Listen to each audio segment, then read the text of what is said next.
I was clearing boxes out of the way so I could adjust my screen in full And transparency. Crystal, you're going to share your slides to kick us off then, right? For the whole thing. Yes. Great.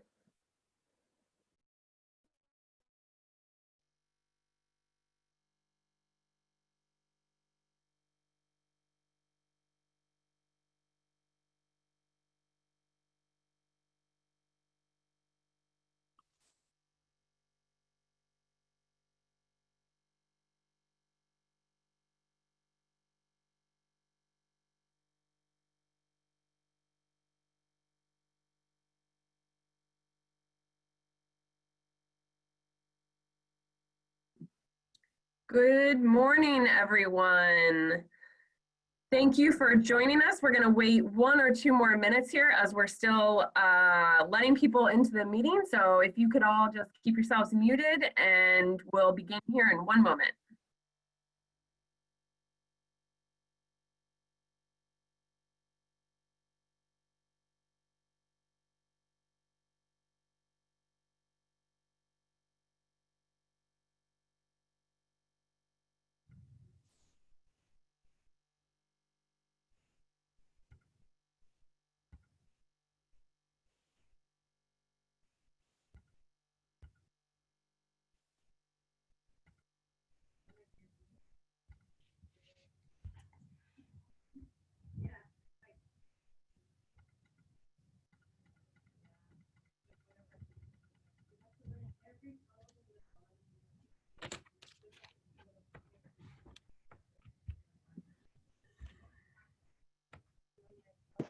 Okay. Thank you everyone so much for joining us this morning. We are gonna get started. My name is Heather Hudson. I'm the Director of Policy and Planning at the Washington Student Achievement Council. You all hopefully are here today for our first virtual Pave the Way session, Lessons on the Recovery, the Value and Potential of Higher Education in Response to the COVID-19 crisis. If you were thinking you were somewhere else, maybe you got into the wrong Zoom meeting, but that's what we're here today to talk about. And we're thrilled to have you join us. We had over 200 people register for this event today. So we anticipate more people will be joining us as we get going.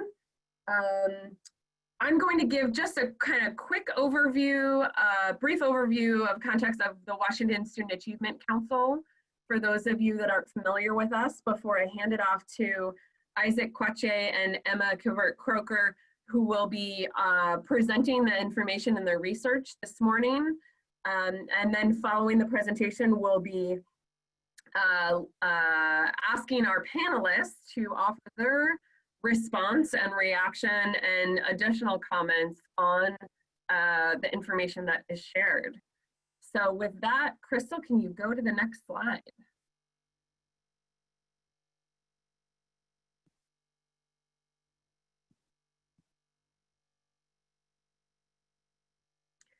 Crystal, can you go to the next slide, please?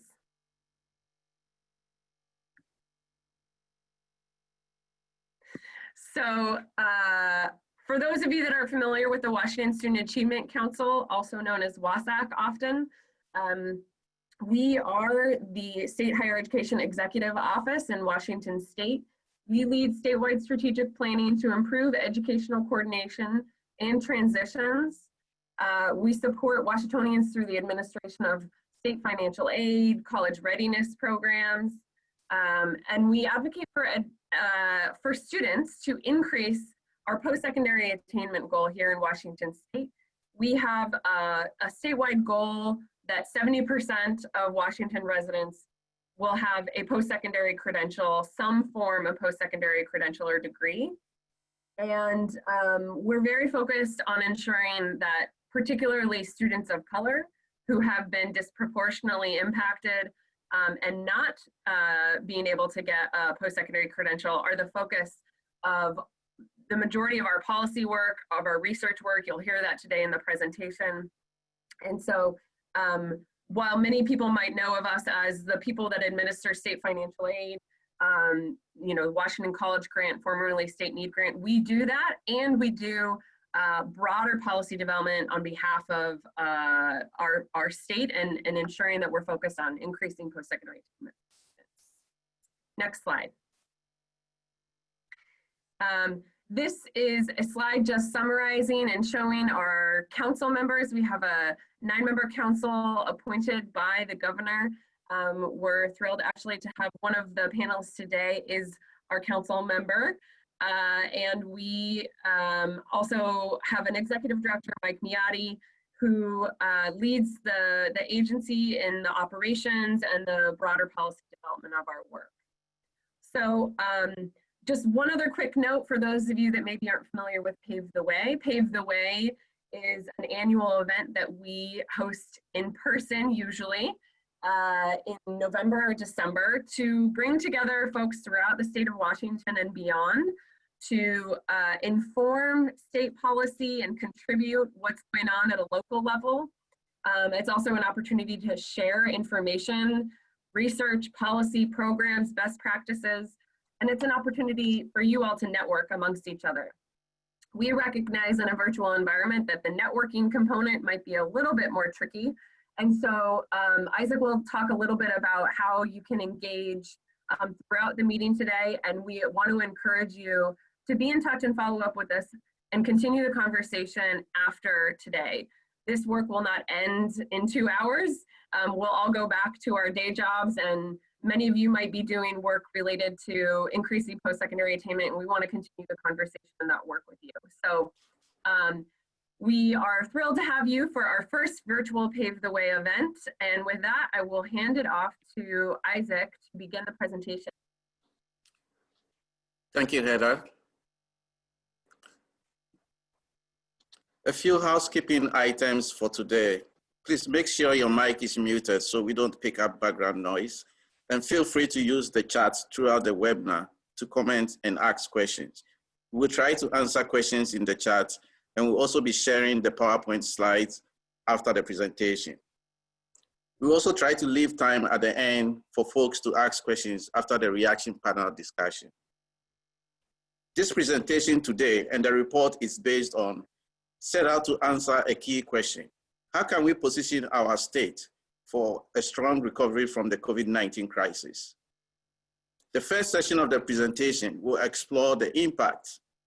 Even as we are still learning the effects of the COVID-19 crisis, one approach to understand the impact of the crisis is to look at what we know from research and the data about the Great Recession's effect on higher education and the labor market.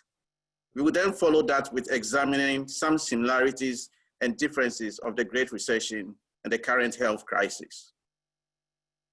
And then we will share some of what we are learning about higher education and the labor market during the COVID-19 crisis. Finally, we will discuss 4 strategic priority areas and share several proven practices for each of the strategic areas. Next slide. The report presents more detail about the Great Recession, which was the last recession before the current COVID-19 crisis. Beginning in December 2007 and lasting through June 2009, the Great Recession was the longest recession since World War II. The financial crisis was caused by a variety of factors, including subprime mortgage lending and a lack of regulatory oversight for banks. The impact on families was severe and lasted well beyond the crisis' official end. As you can see on the graph, nationally and in Washington, unemployment rates rose sharply during the crisis. Next slide. In our report, we examine the effect of the Great Recession on higher education. Next slide.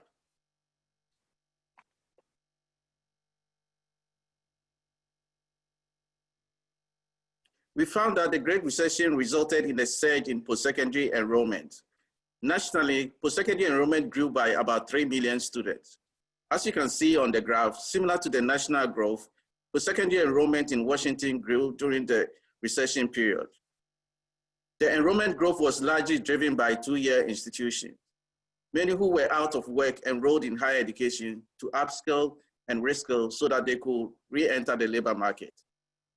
As we indicated in our report, enrolling gains were evident among historically underrepresented groups. During the downturn of the economy, many Black and brown young people enrolled in higher education, but gaps in persistence and completion still remain. Next slide. The crisis effect on the finances of higher education institutions caused tuition prices to increase drastically. Nationally, average tuition increased by approximately 27%. The chart on the slide shows a similar trend of rising tuition prices for Washington State. As tuition prices rose, financial aid support also increased. Federal Pell spending almost doubled between 2008 and 2010. And in Washington, state financial aid grew by 34%. But financial aid did not cover all the costs for students, and some students had to borrow to afford college. The outstanding student debt at the beginning of 2007 totaled $545 million and rose to $800 million by the beginning of 2010. Furthermore, student debt burden was worse for students of color. In 2008, 70% of Black students received student loans compared to 53% of white students. Next slide. Now turning to the Great Recession effect on the labor market.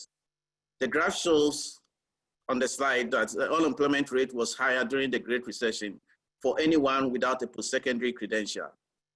You can see about 10% of workers with only high school diploma compared to 5% for those with at least a bachelor's degree. The job outcomes for those without a post-secondary credential were worse during the Great Recession recovery. Approximately 4 out of 5 jobs that were permanently lost during the recession was held by workers with only a high school education or less.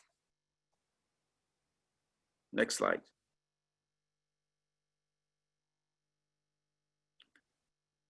As you can see, the graph shows the unemployment rate was higher among Black and Hispanic people during the Great Recession. Nationally, it was 15% for Black Americans, about 12% for Hispanic Americans, and 9% for white Americans. Even after recovery from the recession, racial inequities persisted. Again, looking at the graph, the unemployment rate still showed disparities by race, and communities of color still had higher unemployment rates during the recovery. I'm now going to turn to Emma to talk about the current COVID-19 crisis. We just heard about the Great Recession and its impacts on higher ed and the labor market. We're going to now turn to talking about the COVID-19 crisis. As we all know, the rapid spread of COVID-19 in March 2020 caused states to shut down their economies to curb the spread of the virus. Shutdowns of in-person operations have been incredibly disruptive in Washington. And as you can see on the graph, the unemployment rate rose sharply, both nationally and in our state, starting in March. But of course, the COVID-19 crisis is still unfolding, so we don't yet know the full extent of the damage. Next slide. So how does the COVID-19 crisis compare to the Great Recession? The slide shows some of the contrast between the two crises. As we know, both have caused major economic downturn and had profound impacts on the labor market and higher education. But there are also some noteworthy differences. For instance, in the labor market, during the Great Recession, there was a 5% drop in employment, but during the first 2 months of the COVID-19 crisis, there was a rapid 15% drop in employment. And in higher education, the Great Recession impacted higher education finances, but COVID-19 is affecting both institutions' finances and campus operations. Next slide. So what are we learning about the COVID-19 crisis? Evidence around student experience is still emerging, but qualitative survey data paints a troubling picture. Only 1 out of 10 students did not report struggling academically in spring 2020. 7 out of 10 students struggled financially, and 6 out of 10 students faced basic needs insecurity. Next slide. About 30% of parents of high school students in Washington reported that their college plans for the fall had been affected by the pandemic. And the effects have been even worse for students of color, and have the potential to worsen existing inequities in higher education. As you can see here, 64% of students of color reported their plans were being affected by COVID-19, compared to 44% of white students. Next slide. So we took a look at 2-year and 4-year enrollment in Washington, and evidence from the spring data shows the early effects of the COVID-19 crisis.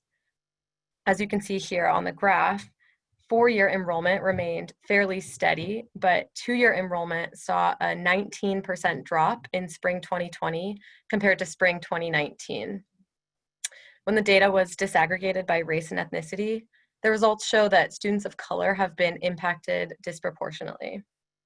As we present in our report, Native American and Hispanic students had the biggest spring enrollment drops at 2-year institutions, and at 4-year institutions, Black and Native American students saw the largest declines. Next slide. And of course, COVID-19 is also having a huge impact on the labor market. Shown here on the graph, the sudden economic shutdown caused a major uptick in unemployment, which grew from roughly 4% in February to 15% in April. There was a correlation between educational attainment and unemployment. In April, the unemployment rate for Americans with only a high school diploma was more than double the rate for Americans who hold a bachelor's degree. And finally, the burden has been uneven. Young people have had higher rates of unemployment than workers over age 25. Women have also been more likely to experience unemployment than men, and people of color have been hit harder by job loss. Next slide.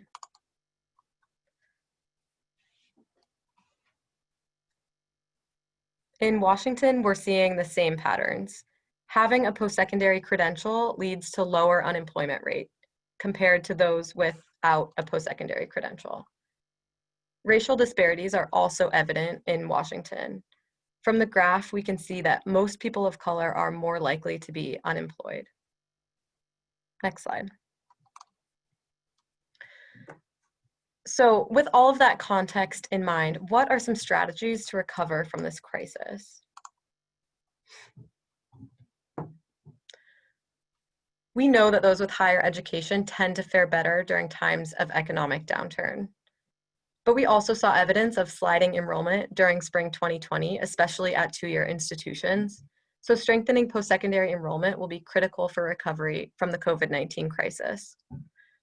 There are several proven programs that have been shown to increase college enrollment, including providing application assistance to students and families, increasing college counselors in high schools, and encouraging participation in college access programs. We also know that higher education programs will be vital for unemployed adults who are looking to upskill and reskill to re-enter the workforce. Actually, an upcoming report from WASAC will look at opportunities for upskilling and reskilling in high-demand occupations in Washington during recovery from the COVID-19 crisis. Next slide. Another strategy is keeping college affordable. Affordability removes financial barriers for students, especially as families face financial instability. This reduces reliance on student loans and has the potential to lessen the student debt burden, especially for students of color.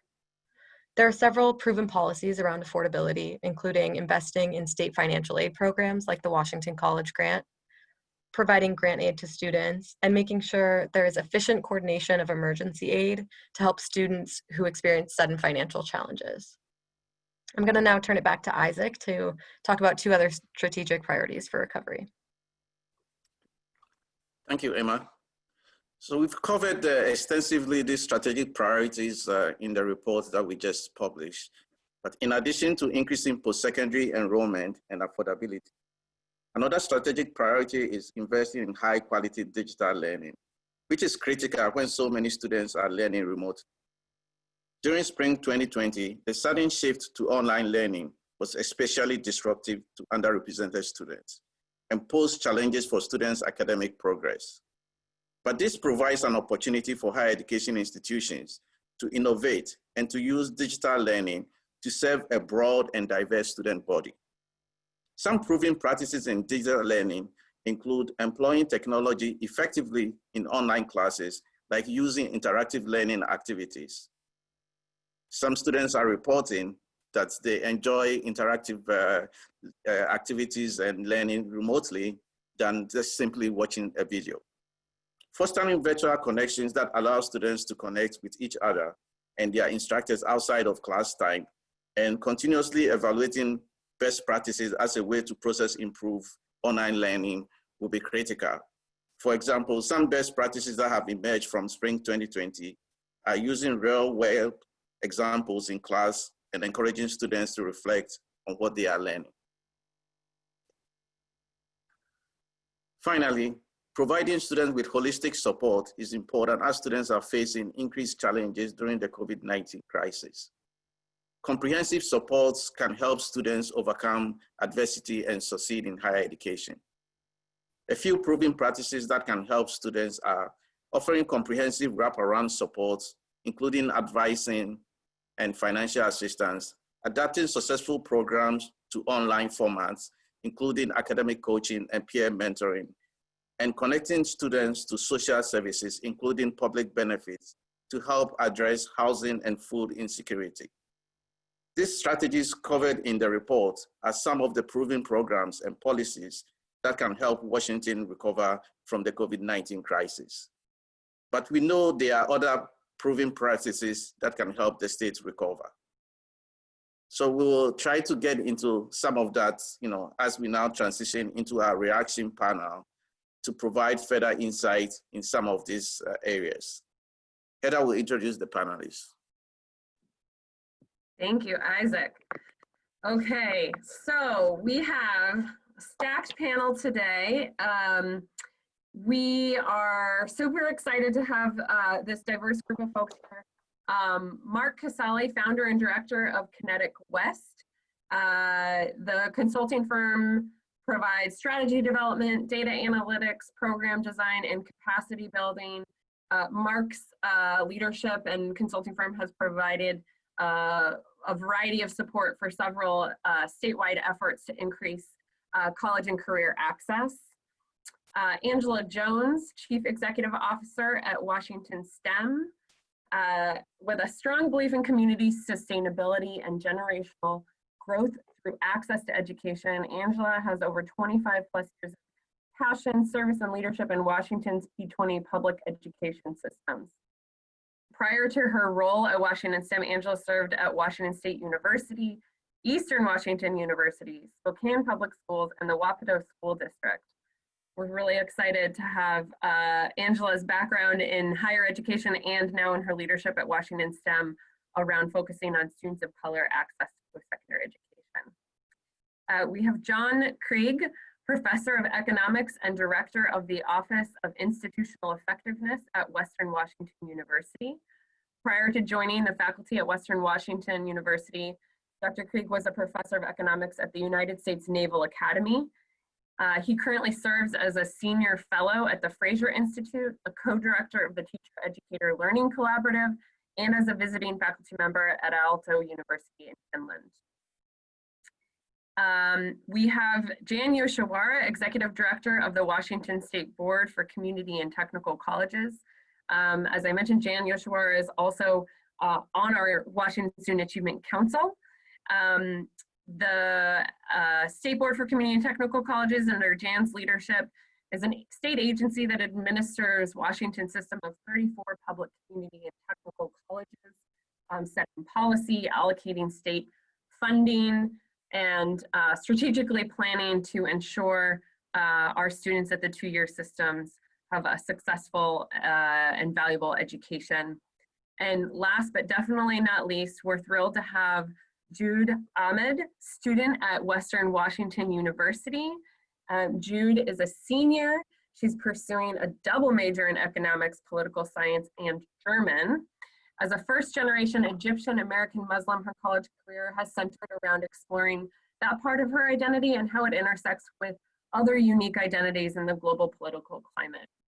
Jude is also the Director of Legislative Affairs for Western Washington University Associated Students. So thank you again to our panel for joining us today. I'll hand it off to you, Isaac, to begin our questions.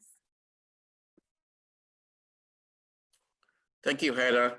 And I will still want to encourage folks to use the chat to ask questions. And at the end of the reaction panel, we also have the opportunity for folks to ask questions. But our first question to the panel is around what we are learning from the COVID-19 crisis. So Jen, what other evidence on higher education is emerging from the COVID-19 crisis beyond the lesson on recovery reports? Thanks, Isaac. So first of all, I just want to thank the Student Achievement Council for organizing this webinar for us. You know, obviously, this is a very important issue, and we're learning as we're going. This is an unprecedented situation for us. And so I think the fact that we are learning, discussing, sharing with each other as we're moving along is really, really important. So, you know, in terms of the other evidence for higher education, so as you know, higher education moved very quickly to an online virtual remote learning format in March. And for the community and technical colleges here in Washington State, we moved online in 2 weeks over spring break. So obviously we could not have done that if we did not have the infrastructure, including the statewide learning management software, lecture capture systems, e-tutoring, test proctoring, et cetera. If we did not have the online learning tools already in place with faculty, staff, and students accustomed to using those tools. So before COVID, before we moved online over spring break, about a quarter of the classes that are offered by community and technical colleges are online, and about a third of our students take one or more classes online each year. So our colleges moved into this with a great deal of experience in online and virtual learning. So I think, Isaac, you did a great job of talking about the impacts on programs, on our enrollments and on our students. For the community and technical college sector, which saw the biggest impacts on our students from winter to spring quarter, it impacted our programs differently. So, for example, the academic instruction made the transition to online format because that's where we have the most experience. And the decline in enrollments that occurred in academic courses was very small. The technical programs were the areas that had the largest enrollment declines and the biggest challenges. And especially the programs that have really strong hands-on lab and practicum components to their, that are embedded as a part of the way that they deliver instruction. So the impact on enrollments in technical programs spring quarter was 20 to 25% at our institutions. So what that also means is that it impacted our students differently. So our academic students are younger and more middle class, and our technical students are older and more working class. Much higher share of them are parents, much higher share of them work while they're going to college. They are much more likely to be place bound, and they have a direct goal for being enrolled is to graduate and get a good job. I think, as Isaac noted, enrollment by students of color also fell more sharply for our system, especially Latinx students and Native American students, which is a huge concern for us. So when we look at the impact on students enrolled in higher education, and we look at the impact on working people and who was hit the hardest in terms of being laid off from their jobs, if you look at the unemployment insurance population, it's predominantly young adults people of color, and people without college credentials. So the same people who were being impacted in higher education are the same people who were being impacted out in the labor force.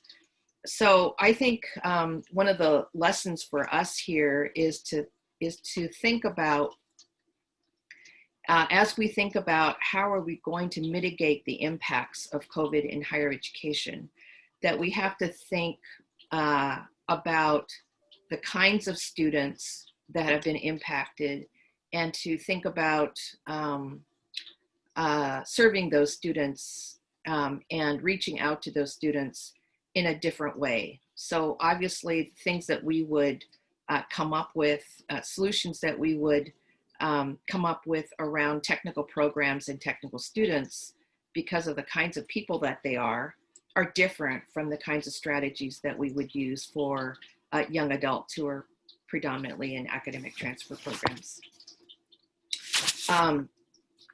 So I'll stop there and let some other panelists Okay. offer their thoughts. All right. Thank you, Jen. Jude, you have been a student throughout this crisis. What was it like to be a college student this past spring? And what were some of the challenges you and your classmates faced? So since the pandemic has kind of begun here in Washington and in the United States, school has been the hardest it's ever been. And I'm personally someone where school was not a huge difficulty for me. Keeping up with my classes, going into office hours, studying, I had all of that very much scheduled out in my day. I had fellow students to study with. I knew where to go for help if I was struggling with an assignment or with a concept. And I think one of the largest difficulties that I and other students have faced is really losing that routine, and then losing that access to resources that are what allow us and help us be successful in our studies. And so one thing that I can also really touch on is simply access to Wi-Fi. I tried to go stay with my mom for some time, but because of the Wi-Fi in her area, it was pretty much impossible for me to participate in my in-person classes.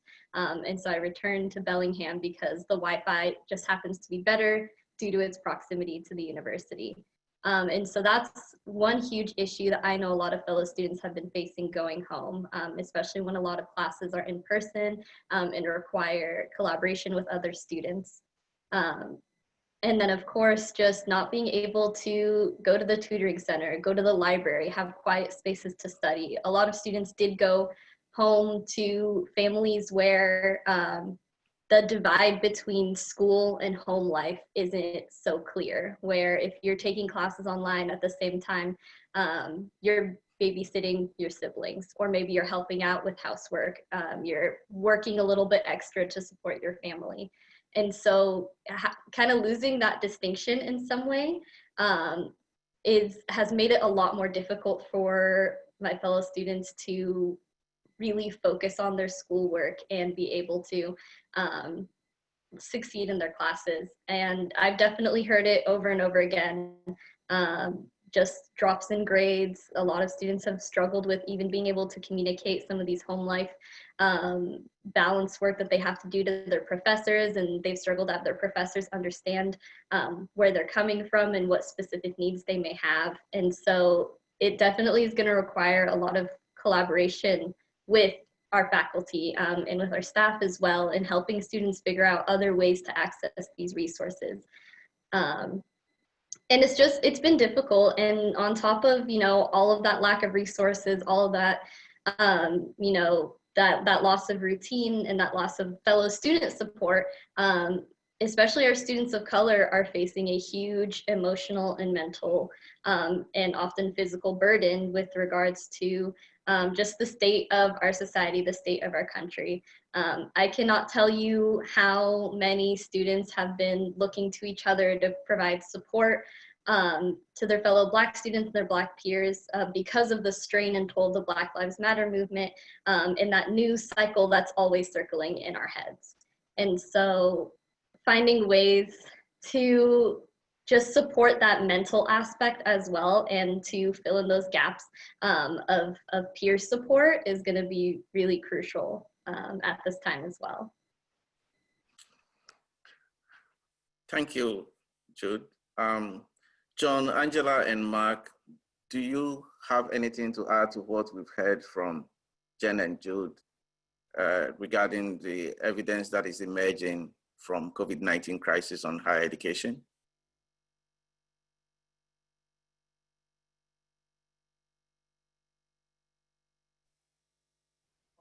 I was going to talk a little bit about. John, we've lost sound with you. Can you hear me okay, Isaac? Yeah, yes. Sorry about that. I was struck when Jan talked about moving to a complete online system in 2 weeks.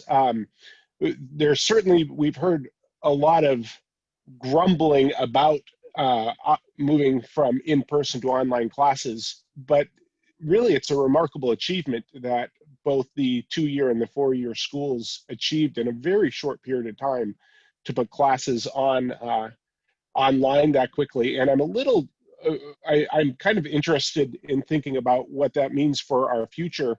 I suspect there's going to be a diversion and maybe even an examination of what people think is important in higher education. And I think from this, we're going to see people that really value that in-person experience, and maybe another group that really took to the online experience. I wouldn't be surprised if in the long term, especially as we get better at providing online education, to see more specialization. And I don't know if that's between the 2-year and 4-year schools or within the 4-year schools, within the 2-year schools, of moving towards good online education. I hope this is a kind of a instigator of that movement. Isaac, I wanted to add one thing, a reminder to everybody. You know, we keep mentioning crisis, but to note that these problems are not new. They're just exacerbated now because we've moved into a pandemic. We have a racial movement. Higher education was already struggling with how do we serve students, and they were trying to pay attention to that. But the need is urgent now. And when Jude talks about supporting other students of color and the trauma that we already carried from birth, and then now it's exacerbated by, you know, George Floyd's murder, all of the other things that have happened, the, you know, news from yesterday with Breonna Taylor, like it continues. So mental health, you know, who do we go to? You know, I have 3 degrees, I have positional power, I have socioeconomic privilege, and I'm managing trauma. So I can't even begin to think about, you know, what it is a student is trying to do and learn to navigate a system. So when we say crisis, I mean, it's a crisis that is stretched for centuries. It's just exacerbated now. Yep. No, I think you are right, Angela. And, you know, we presented in our report, you know, the racial wealth gap that has existed since 1968, you know, to 2016. And, you know, it's exactly the same. Nothing has changed. And again, in, you know, a lot of the information we presented in the report, we shared what happened in the last recession, and we showed all the equity gaps that existed, you know, in higher education and in labor market. So you're rightly, you know, you are right on that, because that has always existed, and it's been worsened by the COVID-19 crisis. Mark, did you have anything else to add? No, Isaac, sounds great. Okay. Happy to Okay. Thank you. I also wanted to, you know, to just, you know, talk about what you said, John. I think, you know, it's important that, you know, higher education kind of like take this opportunity to innovate and to really serve a broad and diverse, you know, student body going forward. So I think it's really an interesting opportunity for the digital learning to take shape in higher education. So, well, next we will want to learn about the long-term impacts of the crisis. And John, I want to know what are some anticipated long-term impacts on higher education that will continue beyond recovery from the current health crisis? Well, Thanks, Isaac. You've lost your audio again. Okay. Can you hear me again? Yeah. Great. Well, so I appreciate the opportunity to speak, and I thank WASEC for it. I really enjoyed reading your report. You and Emma did a fine job, and I commend it to people that haven't read it yet. I learned both about the Great Recession and the current COVID crisis from it.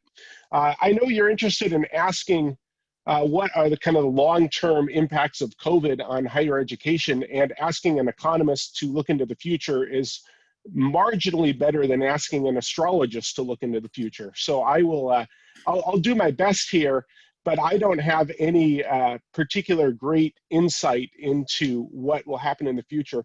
Let me preface what I'm about to say by suggesting that I think there's at least some reason to think that the COVID, even though it's really impacted our society today, is going to have trouble influencing higher education, or at least making large changes to higher education in the long run. I think students and families today are much more likely to think about what they get from higher education. And when I think about that, a clear component is education itself, but there's also social interaction, the networking, the feeling of belonging to a group.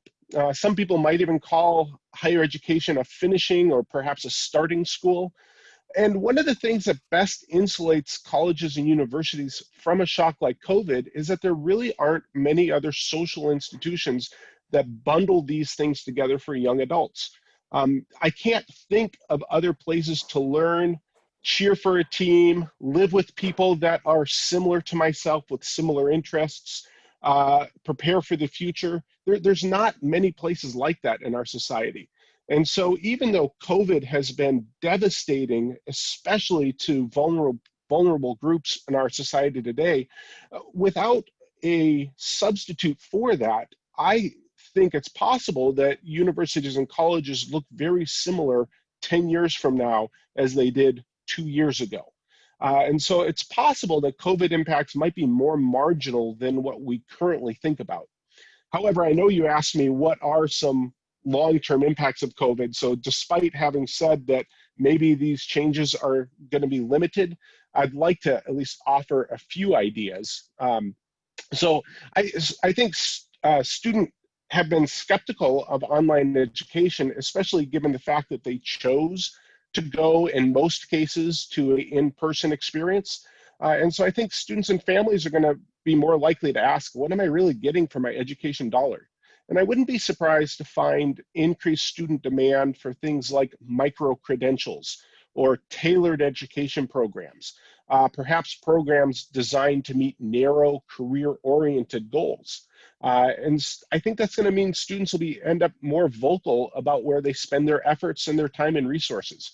I suspect the big general education approach is going to suffer, and there's going to be more openings for entrepreneurial programs that might meet niche needs rather than the large university approach. I think the two-year sector is in a great position to meet these kind of needs, and I worry that the four-year institutions in kind of their more slow to respond will be less likely to accommodate those changes.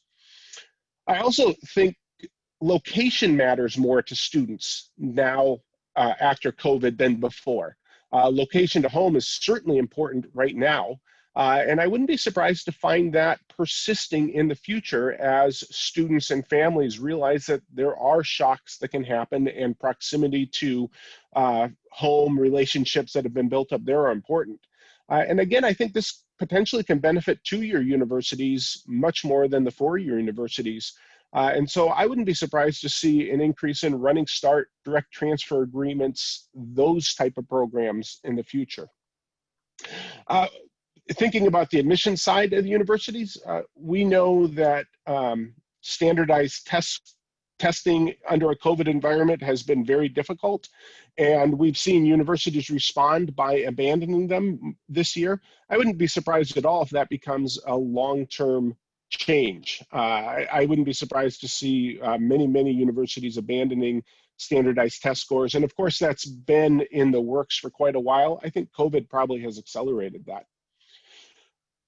The big elephant in the room, you mentioned it in your report, is that COVID is having a large negative impact on college budgets. Public colleges can expect to see less state money as well as lower revenues for student services. Most obviously, there's been a negative impact from international enrollments, which brings to light business practices of many institutions that perhaps overly rely on these students. All of these effects are likely to be with us for a number of years in the future and probably will change how universities think about their business models. I wouldn't be surprised to see a consolidation or certainly closure of marginal schools. Liberal arts universities in the Northeast strike me as particularly vulnerable here.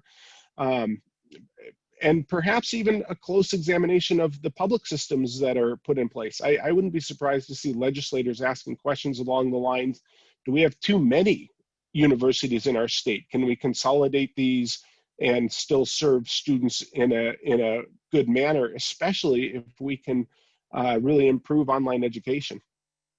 And finally, the thing that strikes me, especially walking around campus, is how universities, really along with the rest of society, have developed work-related tools and have generated some proficiency in working with them. I wouldn't be surprised if in 5 or 10 years we find a good segment of university employees, staff members, for instance, working from home or not working on campus. And this is going to have long-term impacts on campus building, campus space needs. That could be beneficial to students if we find ways to use those spaces for student learning. That could be a great long-term outcome. So I have high hopes that what COVID really does in some sense is destroy a little bit of the business models that universities have been using and allow innovation, ways to serve especially those underrepresented, underserved students better. I see this perhaps happening in an online education way and maybe even a rethinking of how universities go about their basic business. So Isaac, I hope you're not now looking for the one-armed economist that gives you one answer instead of two answers, but those are some thoughts on where I think we're going in the future. Well, from another economist to an economist, you've done well anticipating the long-term impact.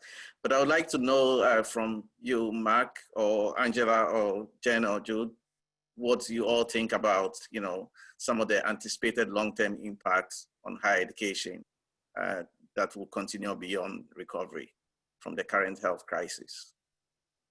Maybe I'll just jump in here for a moment. Okay. I hope that this brings us closer together as a post-secondary system in Washington. I think that there is a tension, in times of crisis where every institution wants to kind of look inward, think about themselves and their own sort of viability.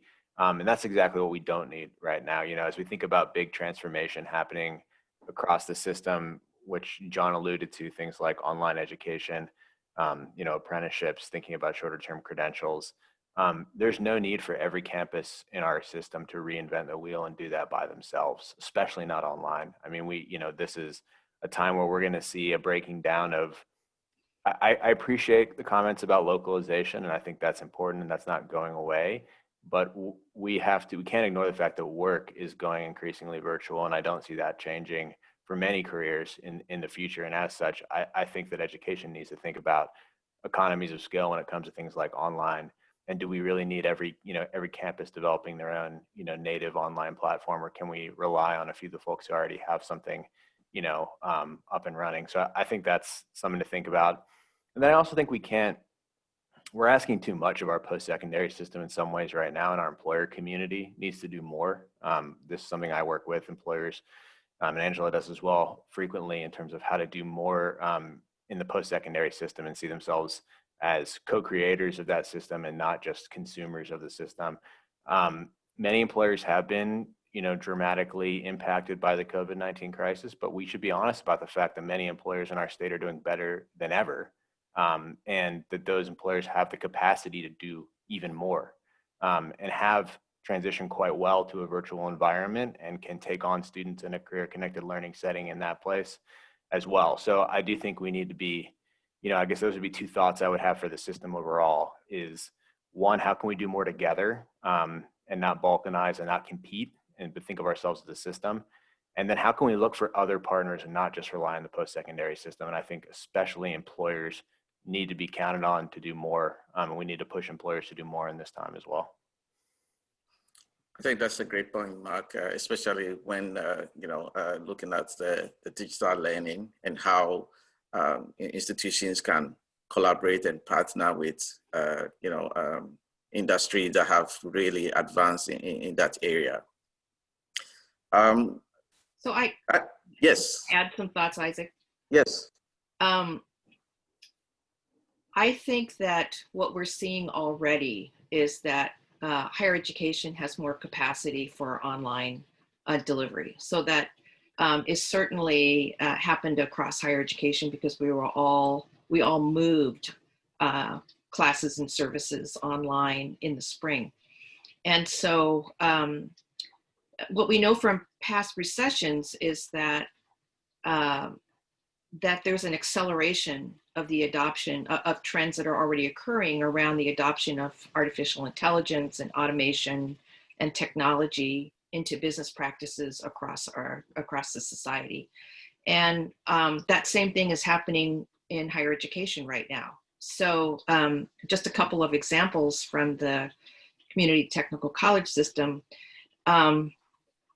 Our colleges have invested a lot more money in virtual learning equipment and software and in course redesign for more of a hybrid delivery than before. So as one example, the higher education sectors, the universities and the community and technical colleges work together to with the Nursing Commission to substitute high quality simulation lab hours for face-to-face clinical, because obviously the face-to-face clinicals were shut down, and yet the economy still needs us to graduate nurses and other healthcare professionals into the labor force. And so we had to figure out how are we going to do that in this environment. And so our colleges spent almost $4 million on equipment for nursing programs in the spring, in the winter and the spring. And that provided us with the capacity to move the clinical experience of students with high quality simulation mannequins. So that equipment is still there, and that the learning and the curriculum redesign that the faculty undertook in order to shift the way in which students are getting practical experience is also still there.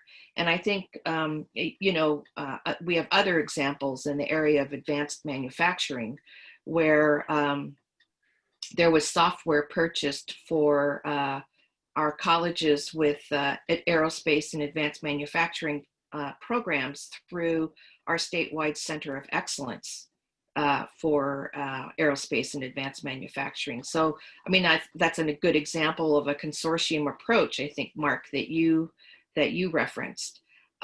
So I think this happened across the curriculum because our technical programs had to be redesigned by faculty to pull out the theory portions of those courses and put them into an online format, and to save the in-person time, which was more limited and more because of capacity and because we want to keep the numbers of students on campus interacting with each other to a minimum, that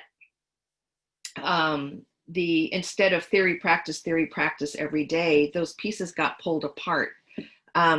So I think all of those things that our colleges and our faculty did to respond to this environment are learnings and curriculum and equipment that will persist out into the future. So I think among the benefits of this are that I think that integrating artificial intelligence and technology into the way that we deliver all of our programs, including technical education programs, will actually better prepares graduates for the workforce, where those same trends are happening out in the labor force, and those same knowledge and skills and experiences are going to put our students in good stead when they go to work.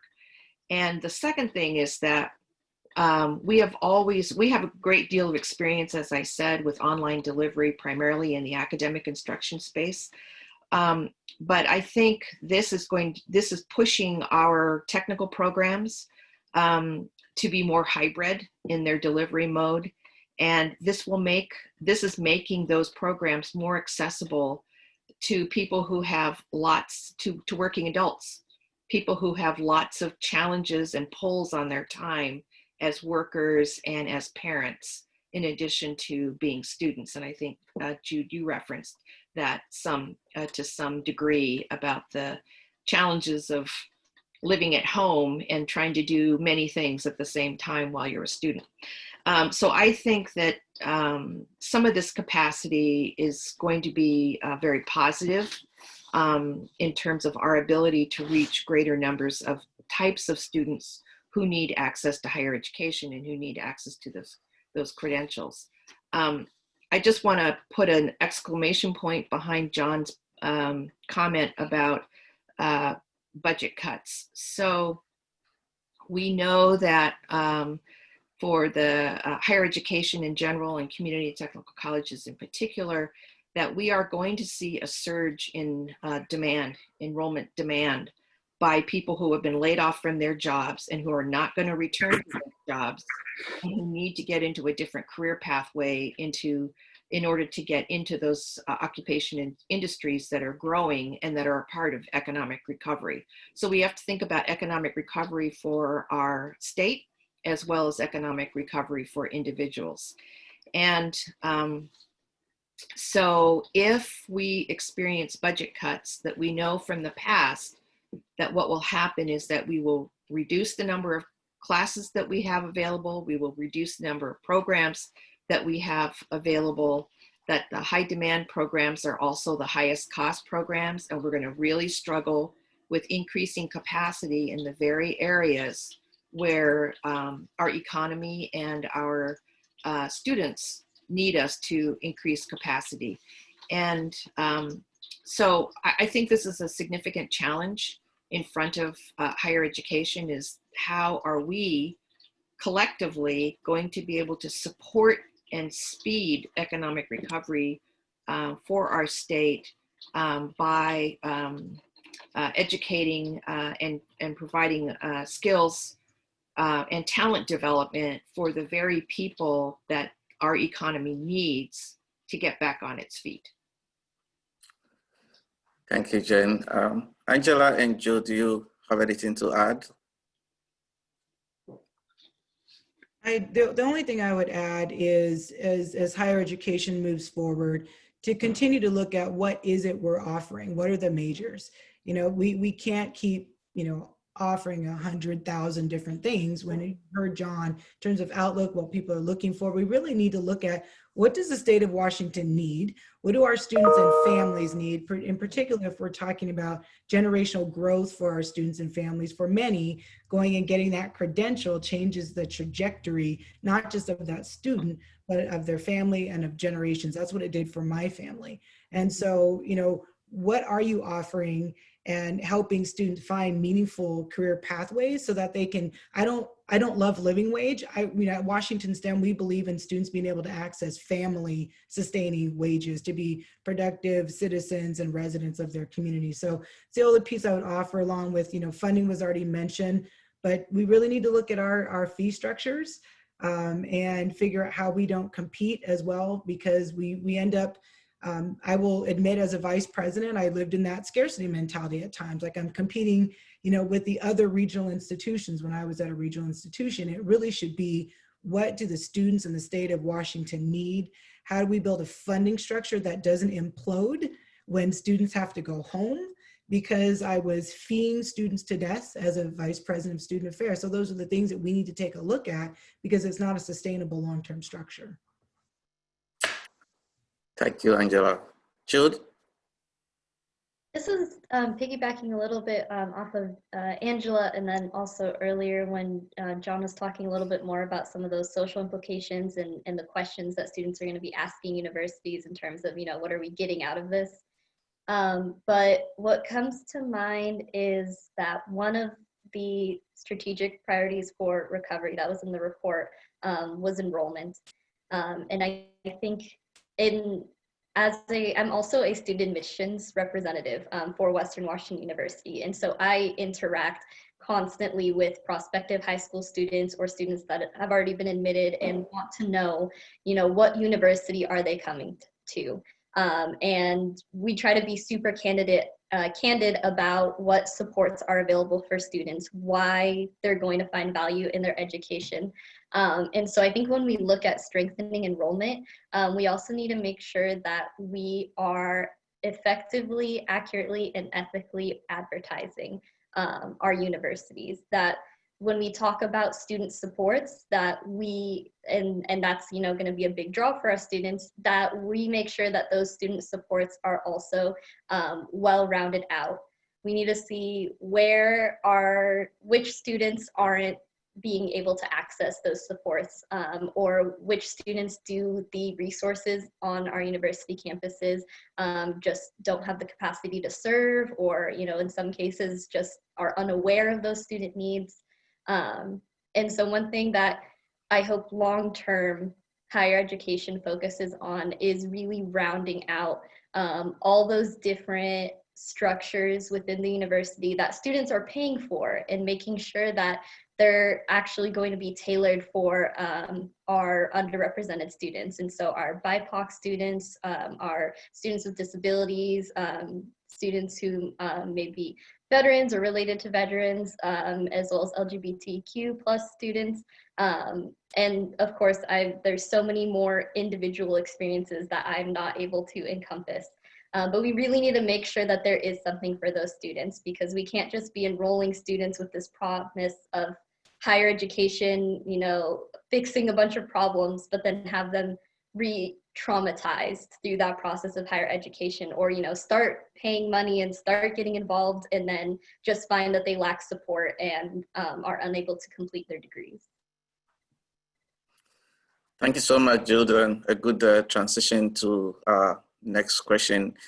Now we want to talk about equity, and our report did really focus on equity. And I want to know, Angela, how can we ensure that equity gaps are addressed during the crisis and beyond?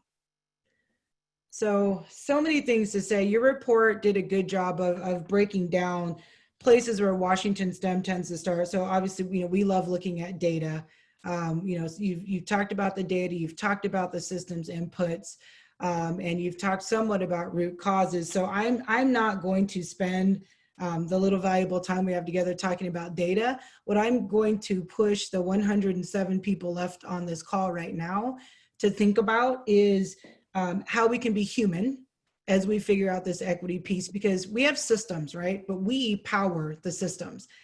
How the system works, how the protocols work, how people are successful or not through the system is predicated on actions we take.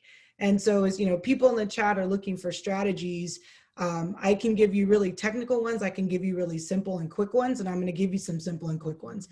So the one thing that is driving me right now, because we are all exhausted in this pandemic, is, am I being a good ancestor? I have made it to the CEO seat. There are people coming after me, whether they're alive now or later. Am I setting the table so that people can come after me and have the same level of success? I succeeded through a bachelor's degree, a master's degree, and a law degree. Why? What did I do? How am I sharing that? And when I sit at the tables I get to sit at, and all of you are sitting at tables where you have some type of control on a student experience, what is the perspective you're using to get to root causes? As we think about We say, well, we set all these systems in place. We have advising, we have mentoring, we have this, we have that. What's the expectation? What's the culture in your space? Just because you have them doesn't mean people are coming in with a lens where they're recognizing their implicit bias. They're recognizing that we still have a system where you have to know how to navigate it. All of us, if we made a choice, could be responsible for shifting a system where it's not based on how someone knows how to navigate it. You know, have you all actually sat down and filled out a financial aid form recently? I did. It was the most painful thing I've ever done besides labor. And I actually, you know, ran student affairs. I had financial aid under me. I was helping a student. She was on FaceTime. You know, English was her second language. And by the way, I reminded her that means you actually speak 2 languages and I can only speak 1. You're actually brilliant. Let's help you learn this system. And so those are the types of things. It is one example where I spent 2 hours on the phone walking her through, and I was searching on my computer to say, what does this phrase actually mean? What are they asking us to put in this box? And here I used to be responsible for financial aid. It's eye-opening. And so when we say, how do we help folks navigate, literally, we can't even understand the language on a financial aid form. So even if we say we're going to do these great things, and we've done wonderful things at offering aid in Washington State, but there's still that barrier of understanding how to access the dollars. So I know we have things in place, like Washington STEM is working with all of our networks. We're working on financial aid advisory nights for families, but we have to be really careful to not speak our language that we know and up here in higher ed, and make sure families understand and how to get access to the dollars. Another example, if all of you are here looking for strategies, when I was VPSA, Vice President of Student Affairs, I will admit that I woke up every morning, and before I even got out of bed, I would check my phone and look at my enrollment reports. How are my numbers? And one day I looked and I saw that I lost 672 students between fall and winter. And winter quarter hadn't started yet, but nobody had sounded the alarm. It hadn't bothered anybody that we had lost 672 students in terms of persistence. And so I sounded the horn, go find them, where are they? And it was, well, they didn't register before they left. Okay, that will never happen again. We need to help, be humans, and reach out and say, hey, I know you haven't registered for a class. Simple things, it takes human time, but that's what we pay people to do, right? That's what we have advisors for. Going through that and saying, kids saying, I've got a hold, I can't register, I couldn't register, I have a hold. And it's like, I'm gonna come unglued if I see another hold for $100. Like, I will take $100 out of my pocket so a kid can register. But how do we think about it less like, well, if we don't get that money right this minute, we're never gonna get it, and more like, hey, guess what? Those kids have financial aid coming if you would allow them to register and they can figure it out. Another example my team did, we often, I don't know about all of the universities on here, but we often make students and families pay their residence hall fees at the beginning of the term. And so we moved it to, you know what, let's just pay it just like rent. Because a lot of our kids are working and they don't necessarily have an lump sum to be able to survive the cost barriers. But if we treated it like rent, right, then they could go to work, get their paychecks, whatever. Their families often work together to do that and deal with it in chunks. So how do we make it more accessible in that way? The other piece is making sure that from cradle through, you know, post-secondary, their experience is not based on their zip code. And so I'm going to use my son as an example. My son started high school. He just started his freshman year. He just started high school as in the STEM Academy at Mount Lake Terrace High School. He's already started with high school credits because he went to the STEM Academy at Briar Terrace Middle School. So he already has a leg up and has some freedom in his schedule to take some other courses that will get him college ready. And the STEM Academy that he's going to has a computer science pathway, so he will start college, or he will end high school with college credits, with computer science courses that are articulated to certain 4-year and 2-year institutions. His school has the resources to do that. Why does every kid not have those resources to be prepared? So my Black son is going to buck the trend because he has zip code, he has a mom who's a CEO and knows how to navigate the system, but we've got to figure out how it's not a system you have to learn to navigate to be successful. We have to make sure it's not a system where grit and resilience doesn't mean I had the grit and resilience to get an advising appointment to get the right classes. It's a grit and resilience to get through and be hopeful and those types of things. And so, those were some of the things I was thinking about. But because you focus so well on the report around the data, I really want to push us to figure out how to bring humanness into this so that we don't just have the transactional pieces, it's transformational, that we really get to goal, which is making sure every student in the state of Washington has what they need to thrive. And then my final comment is, and some people have mentioned this in parts, but actually creating a real continuum of care for all the way from early learning, all the way through to meaningfully employed, and really being able to say who does the handoff from early learning, from preschool to K through 6, and then what does that handoff look like to middle school, and what does that handoff look like to high school, and then what does that handoff look like to college, and then college folks, how do we hand off to employers? And Mark's right, employers, you have to invest in training your students. Your employees are not going to come with everything you need, and they're not going to know your culture. And how do you change that? So I'm really wanting to figure out how we do a continuum of care for our kids. And that includes everything Isaac mentioned: wraparound services, mental health services, socio-emotional services, all of those things that engage kids. It's not just about the classroom. I had all of those things from all three of my alma maters in order to be successful. And I had and still have great mentors. And so, how do we put that in place when this is not the experience of many families, especially families of color? So I'll stop there, Isaac, and give others a chance to. All right. Thank you so much, Angela. I would like to hear from Jen, Jude, and Mark and John quickly before we get to our last question and also take some questions from the chat. So I have some thoughts as well. Thank you, Angela, for that. That was very inspiring for me personally, and and for others on this webinar as well. So the whole issue of equity gaps, of equity, is a huge issue for the community and technical colleges. It's a huge issue for all of higher education, but especially for our colleges. Almost half of the students that attend community and technical colleges are students of color now. And we have 10 colleges for whom students of color are the majority of the students at their institutions. And so we're clearly moving in this direction. I'm very proud of the level of access that community and technical colleges provide for communities of color. So the challenge, so we still have challenges around access that I think we need to work on, and especially in this environment, the data that we saw earlier about who was being impacted by COVID, that impact is falling more heavily on Washingtonians of color, and so we need to do some things to tackle that. And for our sector, we have to care about completion. That it's not enough to get in, it's that people have to get into programs that lead to career pathways, I think, as Angela said, and that they have to finish their programs, because we know that people that graduate have higher employment rates, higher wages, and more wage gains over time than people who don't graduate. So for us, it's imperative that we pay attention to both access and completion. And I think we have a good effort going on in the college system with guided pathways. And I think I saw Heather Gingrich on this. I saw her picture somewhere here.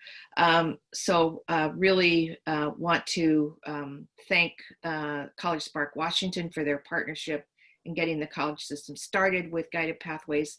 And from the very beginning, it's been both a completion and an equity effort. So not equity within completion, but equity and completion side by side, moving our redesign efforts together. One of the things that I think we have to do around access for higher ed. So I'm very concerned about what's happening. And so one of the things that we know is that one of the number one reasons that people are not going to college or returning to college is that they think they can't afford it. And that's a justifiable worry in this environment with high unemployment. But I think what we need to do is redouble our efforts to reach out directly to communities of color by going to them in their neighborhoods and not just inviting them to come to the campus for a financial aid completion night or a going to college event. So I apologize to my colleagues with the Student Achievement Council. You've heard me make this speech several times over the recent period.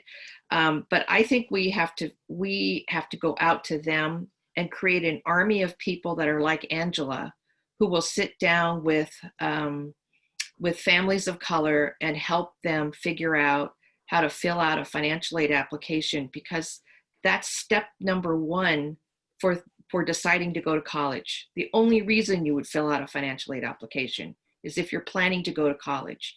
And so I think we can use that. We can use the policy shift with the Washington College Grant as our lead talking point to reach out to low-income communities of color around the value of going to college and how that can set people up for a career pathway with living wage jobs. And that will change the trajectory. I totally agree with you, Angela, for not only the student, but their families and their communities. So I think one of the things we have to work on is that what we're hearing is that there's a lot of misunderstanding outside of higher education about what financial aid will pay for. So people understand that financial aid will pay for tuition and books, the cost of going to college. They don't understand that financial aid also pays for living expenses and related expenses related to going to college, like childcare. So one of the things that we're hearing is that when we talk to the technical students who didn't come back, and we ask them, why didn't you come back? It's because not only have they lost their job, but their children are at home now and they can't afford childcare. And they don't see that that kind of an expense is something that financial aid can help them with. So I think we need to do a lot of work around the support system around students and families to remove some of those barriers for enrollment around financial support and childcare and other issues like that in order to get people re-engaged with college. And then I'll just say one other thing is that in the community and technical college sector, and I think I saw this somewhere in the chat, a comment by one of the participants, that we don't have the student support and completion efforts issue solved by any stretch. And I'm sorry, Heather, we don't have it solved yet. But we are working very hard in a very good direction.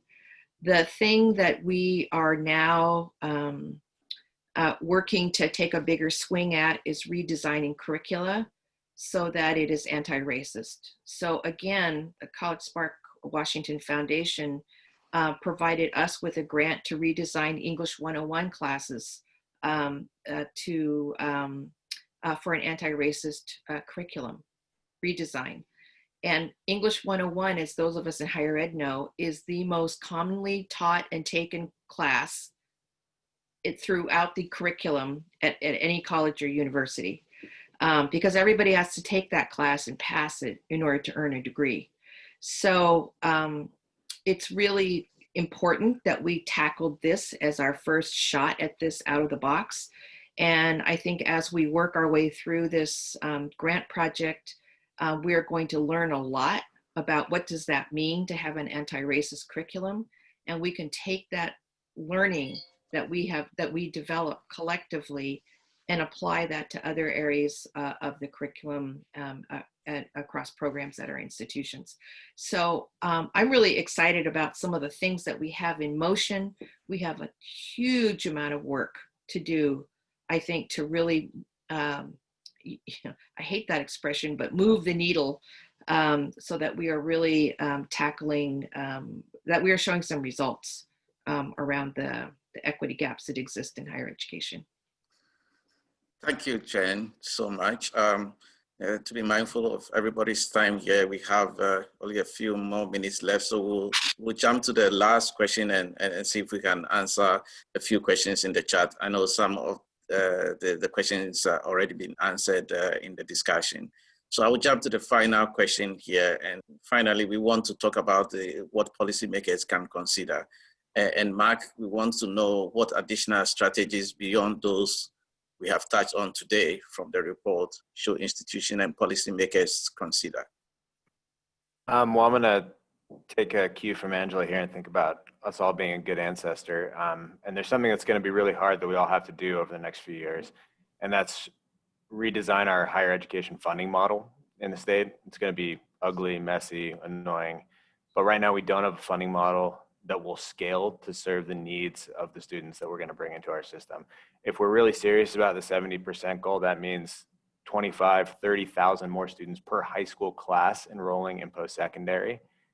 We don't have a funding model that will support that right now. We don't have a funding model that allows us to differentiate support to disproportionately serve the students that need it the most. Students of color, low-income students, working adults.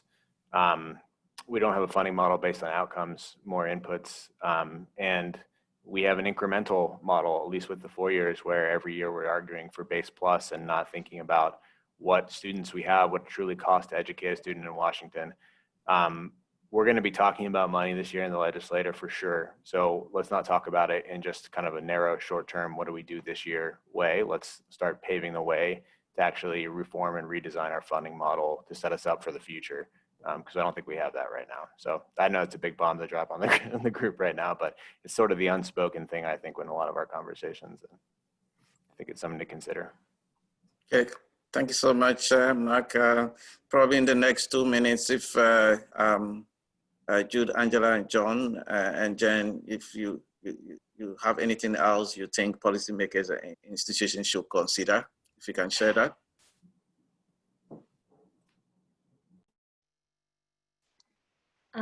I'll hop in a little bit from some of the student perspectives on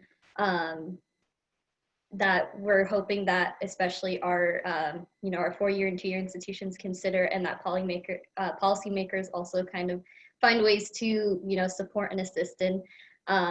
One thing that I think is extremely valuable, and I think is the reason that I am on this panel, and I've seen this echoed in the chat a few times, is the importance of listening to students, centering their voices, inviting them to every decision-making meeting, making sure that we are reaching out to a diverse base of students, and really prioritizing BIPOC voices and prioritizing the voices that historically or traditionally have been missing from these conversations. And I think most importantly, they need to be compensated. And I know that at Western, there are students that have been advocating and fighting for years to create paid positions for students of color, and especially our Black students, to work with our administrators, work with our faculty and staff, and provide that perspective, but also to make sure that students aren't just sharing their traumas for nothing, making sure that their input is seriously considered and making sure that there is some sort of compensation. And I know that we're doing paid positions, and as well as looking at, ways that this can be a credit for students. So if that funding may not be available, starting with allowing them to participate in committees in these meetings, and get some sort of internship or upper division credit that will help them complete their degree. And so I think that that is one of the most influential things we can do.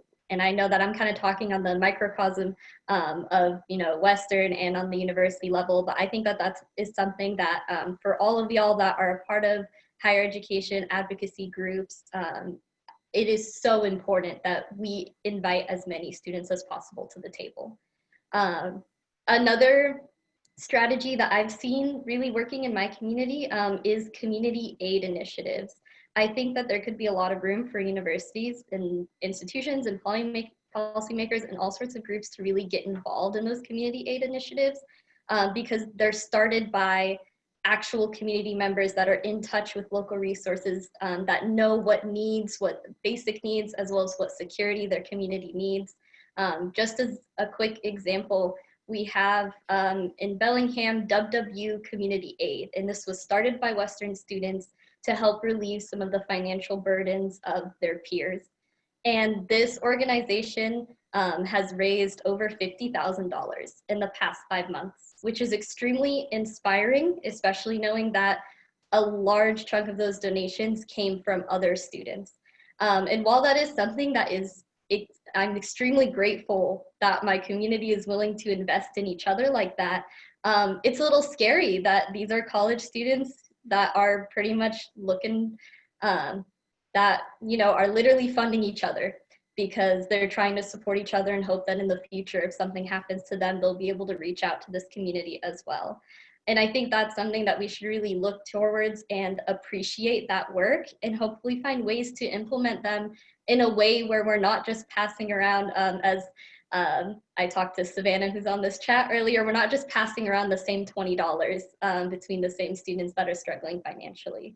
And so that is another huge thing that I think we should consider. And then kind of the last thing I want to note is finding funding and supporting organizations that provide support and peer mentorship, especially for BIPOC students, and then hopefully outside in the workplace and in the employed culture as well. Kind of another example from Western is students in this last year have founded the Black Student Organization, and they have created demands for Western and have worked amongst themselves and with the help of other students to bring those demands to administration and to staff, and start working on those. And this organization also provides that peer mentorship and that structure that we kind of talk about when we say that, financial aid is super inaccessible and hard to understand. Well, these students are working together to hold their own financial aid workshops and help each other figure it out and help each other find jobs, help each other with careers. And, finding something that's led by students, I think it's super valuable to really connect to those groups that already exist and find ways to support them and grow them as well. Thank you so much, Jude. It looks like we've quickly run out of time, and this has been very, very, important and interesting discussion. We've had, a lot, and I think we have a lot to process. So I'm just going to say that we will share the slides and also answer the questions that has come through the chat together with the slide, and pass this over to Heather. I just want to quickly give a thank you to all of our panelists. I wish we could all do a round of applause, or I had like a fake sound audience that I could play right now so that we could actually applaud you all. Thank you for your time, for your wisdom, for sharing it, especially given the hard days and exhaustion that I think many of us are feeling with the many crises that have been going on in our country for a long time. Thank you to all the attendees. I know we lost some people along the way, but we will be posting this on our website, as Isaac said. And I just want to encourage everybody to be in touch. We have an email up on the slide in front of you. Follow up and stay engaged with WASAC, and sign up for the Pave the Way listserv so that you can join in the future conversations. I know there was some interest around talking about K-12 pathways, FAFSA completion. I saw that in the chat. There is so much more to talk about, so much more work that we need to do as a state. We want to do this with all of you and with other people that weren't able to join us today. In the words of Jude, you're absolutely right. We need to engage our students in this work. So that's what we're here to do today. That's what we're hoping to continue with you all. So thank you everyone for joining us, and we hope to see you at the next Pave the Way meeting going forward. See you all soon. Have a good rest of your week. Thank you.